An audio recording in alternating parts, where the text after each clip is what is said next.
Hi, this is Chris from the Stephanie Miller Show. Please enjoy this exclusive clip from Political Voices Network. Oh, hi, Dean. Hello. Hi. What a great time for comedy. Oh, yeah. As I said when I opened Boston Sexy Liberal, he's fine. On with the D jokes. Okay. That's it. Look, we move on. He was fine. If he was not fine, it would be different, right? Right. If something had happened horrifically tragic, it would be a different tone. But we've moved on, and the RNC is back to elevating people who call for killing people. So we're back to that. We have to be back to normal, which is not being timid in the way we call out the threat posed by MAGA and Donald Trump. Well, I've said it over and over. President Biden has never, one day in his life, Dean, incited violence. Donald Trump does it daily. So let's have a real conversation, right? Right now, do you want to have a real conversation? That's what you're getting at? Okay, Steph, let's have a real conversation. Yeah. These are things I've always wanted to say. No, the reality is corporate media, both sidings, political violence is one of the most egregious things I've seen in the last few days. And if there was both sides violence, we would call it out. Steph, you and I would be calling out if there was Democratic candidates ginning up violence intentionally and then defending the violence afterwards and making a song sung by the people who attacked and then playing it at their rallies. We'd be like, that's not the party we want to be in. It's pretty simple. Dean, that's the party of Donald Trump. I tweet I print your tweets almost every day or threads. You said bone chilling to see at the RNC convention people chanting "fight" in unison with one arm punching in the air. Instantly conjures up rallies from the 1930s Germany. There's no other way to put it. Their candidate is running on retribution, and it took seconds in the right-wing fever swamps to say Biden ordered this hit. We need to retaliate. I mean, you said you retweeted someone and said you need to see how MAGA thinks about us. They want to erase us from America. Please understand Trump has vowed to liberate America from us. My sister lives in North Carolina. The guy running for governor is on tape in a church saying some liberals need killing. Yep, Mark Robinson. That's what he has said. And this is a man who's said incendiary comments all the time, and they love him and celebrate him. That's where we had hoped, I think a lot of us, that when Trump lost, MAGA would burn itself out. That was 4 years ago. It is stronger than ever. J.D. Vance is, on some levels, more frightening than Donald Trump. Yes. The big part of that he's 39 years old. I mean, that's the biggest part of the whole thing. But Dean, he's mainstream here for decades and decades. The mainstream media tells us he's a unity pick. Okay. The corporate media sucks. Corporate media, I don't know what's Thank wrong you. with you. There's a reason cable news ratings are dropping all over the place. Thank you. Even Except for Fox News, Lawrence. Lawrence. There are some good shows. No, they're different. Right. You're right. But overall, just the average ratings of corporate media is not even close to where it was in 2020. It's not even close to where it was a year or 2 years ago. Yeah. It's just dropping. People are getting their news from you and me, Steph. We have an obligation. Now that's terrifying. Okay. No, we are saying if we only cared about business opportunities and not our country, a lot of people feel we're the only alternative, and it's true. It's us. But you said it best. You said Donald Trump J.D. Vance ticket is the most anti-democracy, pro-white supremacist one in our lifetimes. I mean, you just go on and on. J.D. Vance is worse than you know. I'll do my best to share more information about his embrace of white supremacy, his rejection of democracy, his belief that women should be forced to carry a fetus to term against their will because of his religious beliefs, and worse. You said he believes women who are raped should be forced by law to carry the fetus of their rapist to term. This is 100% the law that will be enacted in the U.S. if Trump wins and GOP takes control of Congress. 100%. Not to mention, 100%. He wants women to stay in abusive marriages, not be able to get a divorce. I wrote a Substack article this morning. I woke up early just to write about things about J.D. Vance. And because so much is about, like, he said Trump is America's Hitler and all that. That's all covered. You really have to look about where J.D. Vance has gone since then.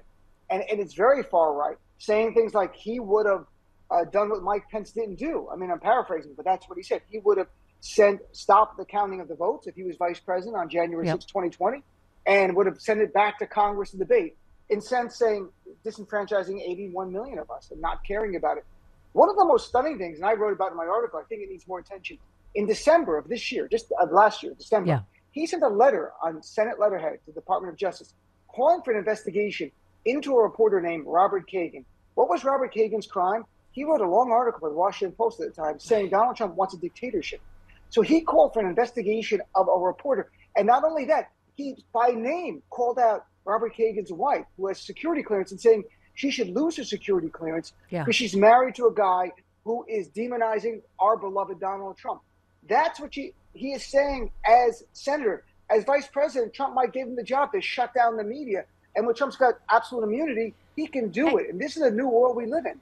Yeah, don't think any of this is hyperbole. Dean, you saw the same moment I did with the MSNBC reporter and Don Jr., where he said, are you going to continue the child separation policy where your father, and he's like, oh, you mean Obama's policy? And the reporter just said, that's not true. And then he goes, get out of here. And you just said Trump Jr. speaking extremely fast, was outraged. An MSNBC reporter asked him a real question. He cites the attack on his father as a reason to tell the reporter, get out of here. If Trump wins, media outlets like MSNBC will be closed. I mean, right?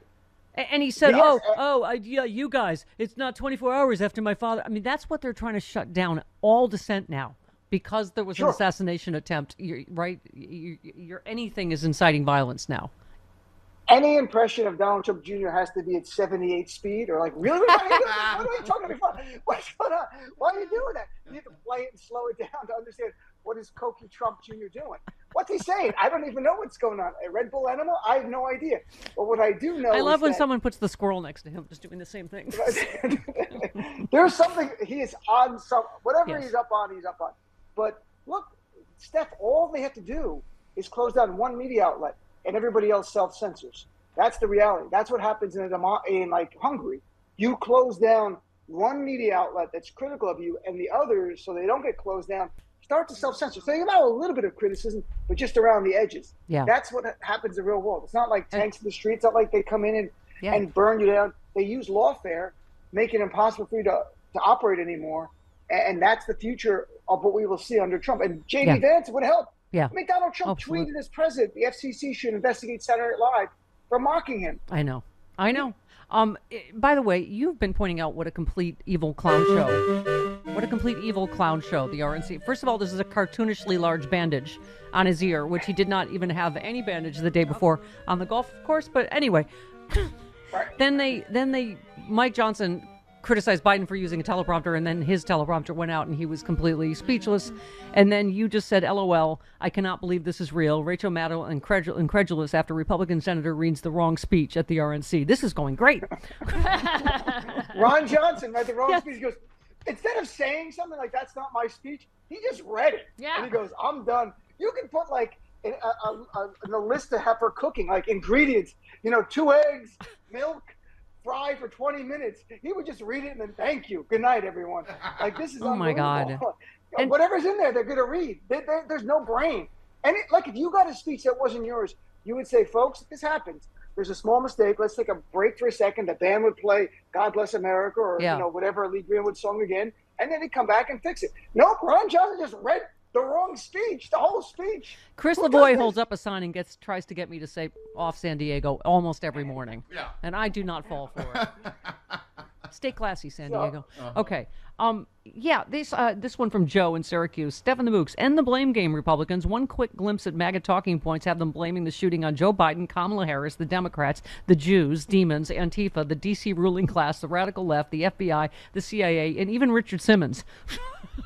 How did poor Richard Simmons get dragged into this? The only talking point I saw was factual, was a registered Republican shoots the Republican presidential candidate. Period.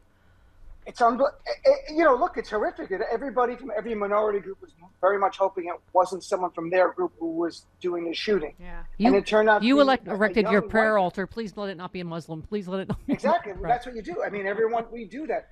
And I don't think anyone in our community, I've spoken to people, we didn't think it was someone from our community. It's just not something, even ISIS or Al-Qaeda related, that's not even something, the kind of actions they do. But it turns out to be an angry young white guy. A young white guy who seems to be ostracized by people, and he was who was bullied. Who was bullied? It's the same template. Was bullied. Lived at home with his parents. Was white. Right. Yeah, angry white guy with easy access to an AR-15. Almost the same story every time, Dean. And there's no advocacy for any policy changes by Republicans to prevent that from happening in the future. They accept it. They just don't want it to be at their rallies, but they accept it when it's in a movie theater or a shopping mall or a supermarket. They accept all of that. Yeah. This is the only time they're upset. They still won't do a prescription to actually save lives of even Republicans. A poor guy who was there killed a father. his life taken just Terrible. sitting there watching a rally. I mean, it's horrific. Welcome to OK Now You Know. I'm Joe Garner. Today, we're traveling back in time to a hot summer in 1776. A time of revolutionary change culminated in the creation of one of the most important documents in American history, the Declaration of Independence. How did it come to be? And what does it really represent? Let's dive in to the birth of a nation.